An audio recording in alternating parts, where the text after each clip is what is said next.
اهلا بيكم، عاملين ايه؟ يا رب تكونوا بخير. فيديو النهارده بنكمل سلسله مدارس تام او المتفوقين في العلوم والتكنولوجيا. هنتكلم النهارده عن امتحان القبول وامتى بيكون وفين، ايه المواد اللي بنمتحنها. طب هل انا المفروض اخد كورسات معينه عشان اقدر ادخل الامتحان ده؟ وكمان هقول لكم على شويه مصادر حلوه قوي تذاكروا منها، وازاي اصلا تذاكروا الامتحان القبول، وشويه تيبس اند تريكس كده عشان قبل ما تدخلوا الامتحان. كملوا الفيديو. اولا، ايه هو امتحان القبول ده وايه لازمته اصلا؟ اختبار القبول ده هو اللي بيحدد هل انت مؤهل فعلا انك تدخل ستيم ولا لا، وطبعا بيكون ليه شروط معينة واللي قلناها في فيديوهات كتير قبل كده. طب ليه بنمتحنه اصلا؟ لان ببساطة تالتة اعدادي مستحيل تقوم قياس للدخول. افهمك يا سيدي، مبدئيا كده كل سنة المفروض يعني 3000 واحد تقريبا بيدخل ستيم. طب عارف كم واحد بيحقق شروط كل سنة؟ انا على سنتي مثلا كانوا حوالي 30,000، او لازم بقولك كده. فاكيد تالتة اعدادي مش هتكون مقياس للدخول، وبالذات السنة دي يا جماعة. كمان حاجة، تالتة اعدادي اصلا امتحاناتها بتكون مختلفة من محافظة للتانية، فعشان نحقق مبدأ تكافؤ الفرص وكده فبنعمل امتحان موحد على مستوى الجمهورية. شوف بقى المواد بتاعة امتحان القبول وايه طريقة الامتحان. المواد هي علوم ورياضة او ساينس وماس وانجليش واي كيو. اي كيو ده اللي هو اختبار ذكاء، وما تخافوش ما تخافوش هتتفاجئوا ان ده اكتر امتحان هتلموا منه درجات. ايوه برضو انا معرفتش انا محتاجة كورس ولا لا. هو اكيد كل واحد ليه وجهة نظر مختلف في الموضوع ده، وكل واحد برأي. فانا هقول رأيي ورأي الاغلبية اللي سمعته من ناس كتير صحابي. انت مش محتاج كورس، انت كل اللي محتاجه تنظيم وقت. انا اعرف ناس خدت الكورس وما استفادتش منه وما اتقبلتش، وناس ما خدتوش واتقبلت، وبرضه في ناس اخدته واتقبلت عادي. فهو بيكون توفيق من ربنا وشوية حظ. يعني سفير التفوق ده الملازم بتاعته حلوة قوي وجات منها حاجات كتير. وبالمناسبة هما كمان بيعملوا كورسات بالفعل، لكن انا ما جربتهاش وما اقدرش ارشح حاجة ما جربتهاش.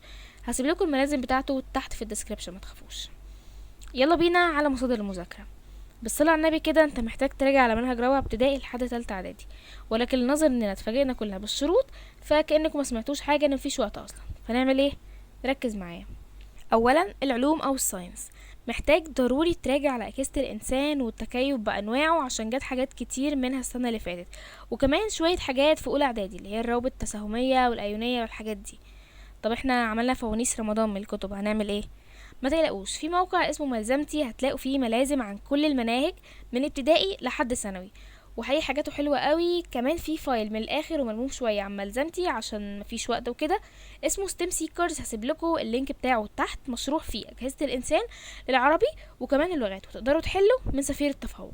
الانجليش اهم حاجه يكون عندك ثروه لغويه حلوه، يعني تلملك شويه فوكاب حلوين كده، وكمان جرامر. والامتحان بيكون عباره عن قطعه وعليها شويه اسئله، يعني تقرا القطعه وبعدين تحل. هسيب لكم فايل تحت فيه اسئله ام سي كيو بالاجابات، وكمان ما ننساش سفير التفوق ده معانا في اي حاجه، والقطع طبعا مهم فيها جدا الحل. الرياضه او الماس اغلب الامتحان بيكون عن الدوائر والمحيطات، يعني من الاخر هندسه، وخصوصا بتاع تالتة اعدادي يا جماعه. والترم التاني كمان انا فاكره يعني هو كان اتلغى في سنتنا، وجاب لنا حاجات من الترم التاني اللي هو كانت صدمه كده، بس ما علينا. هسيب لكم تحت كتاب هتلاقوه مجمع قوانين الرياضه كلها، وافضل مكان للحل هو كتب تيمس موجود منها عربي وانجليش، متقلقوش. وما ننساش طبعا سفير التفوق. نيجي بقى للكينج بتاعنا الاي كيو، وده دليل معروفه. لا لا، ده فعلا كتاب اسمه الدليل. بص كده، انت يوميا تاخد لك 7 امتحانات منه، عايزاك تاكل الكتاب اكل. وطبعا نظرا لكم اول مره تحلوا اي كيو كده، فهتلاقوا ناس كتير بتحل على اليوتيوب، وانا كمان هحاول اعمل فيديو ونحل فيه سوا، فلو حابين تشجعوني في الكومنتس. طبعا في كتب تاني اسمها منسى، انا مش من مفضلي الكتاب ده، قعدت احل فيه شويه كده وفكستله في الاخر. لان اصلا طريقه المسائل فيه مش زي ما جت خالص. ناس بتقول ان هو صعب بزياده، وناس تقول سهل بزياده. انا بالنسبه لي كان سهل بزياده ومفيش حاجه تقريبا جت منه. يعني من الاخر هو انت مش قدامك غير الدليل بس. طب الدليل بس؟ لا طبعا سفير التفوق، وعندكم كمان ابلكيشنز كتير قوي لمسائل اي كيو، وطبعا ده ملناش دعوه بيه لان الاساس هو الدليل. والاي كيو هتلاقوا اغلبه اشكال وانماط، وبيكونوا في رينج 40 سؤال. يا جماعه بوظتوا الدنيا في اول امتحان عادي، ما نخليش ده ياثر علينا عشان لسه في 3 تاني. ومش معنى كده برضو انك تفرح قوي ان ده هيخليك تكسل على باقي الامتحانات. اهم حاجه ما تشتتوش نفسكم في جروبات الراغبون. يعني انا كنت تقريبا في 7 جروبات، والموبايل ما كانش بيبطل اشعارات حرفيا. وما تقارنش نفسك ابدا بحد، وفوقك من شويه اللي بيجيبوا اسئله عبقريين دول ويقولك مش عارفين نحل. طب احنا قربنا نمتحن خلاص وفي كام يوم هيضيعوا علشان اجازة العيد وكل الكلام ده. اهدى بالراحة، اجمد. بص بقى، العلوم هتراجع على اجهزة الجسم، اهم حاجة من ستيم سيكرز وشوية حاجات من اولى وتانية اعدادي. وزي ما قلنا ممكن اولى وتانية اعدادي تاخدوهم من ملزمتي هتلاقوا عليها حاجات من ابتدائي لغاية ثانوي. الرياضة القوانين كلها وبالذات حاجات تالتة اعدادي بتاعت الدوائر والمثلثات. الانجليش حاول تجمع فوكاب على قد ما تقدر وراجع الجرامر وحل قطع كتير، يعني مش مكترش عليك، ممكن 4 يوميا. الكيو اهم حاجة الحل، هو مفهوش مذاكرة ولا مراجعة، انت بتحل عشان تعرف افكار. واهم حاجة الدليل، خدلك منه 3 يوميا ولا 4 وسيبك من 7 بتاعت الاول دي. انت قال يا ابني. وطبعا سفير التفوق، واهم حاجة الكل اللي فات ده حاولوا تدوروا على اسئلة السنة اللي فاتت، هتلاقوها بتاع جروب الراغبون. المهم حاولوا تبصوا فيها كده شوية وما تنسوش تدربوا نفسكم على استخدام الصح الوقت اثناء الامتحان. ونيجي لتبس وتريكس. اهم حاجة ناموا كلكم حتى لو مذاكرتوش، ناموا عشان تبقوا فايقين الهبد تاني يوم، واللي ذاكر ذاكر واللي لحق والبقاء للاقوى. تاني حاجة تروح بدري عن ميعادك وتعرف مكانك بالظبط، وبيكون غالبا في معمل التطوير التكنولوجي في مديرية التربية والتعليم التابعة للمحافظة بتاعتك.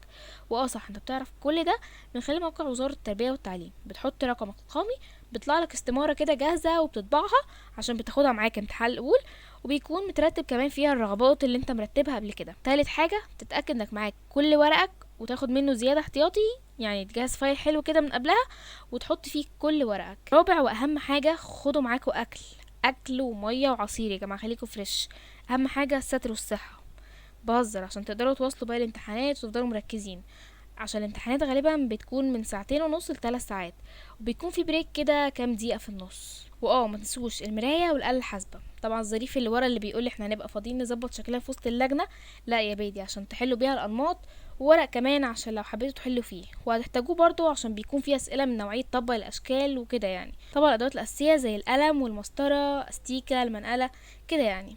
استنى افاجئك، الامتحان بيكون الكتروني على الكمبيوتر، واحيانا بتحصل والسيستم بيقع، وفي حاله حدوث ده ما تقلقش خالص ولا تتوتر، وكل هناك هيساعدوك وهتمتحن عادي.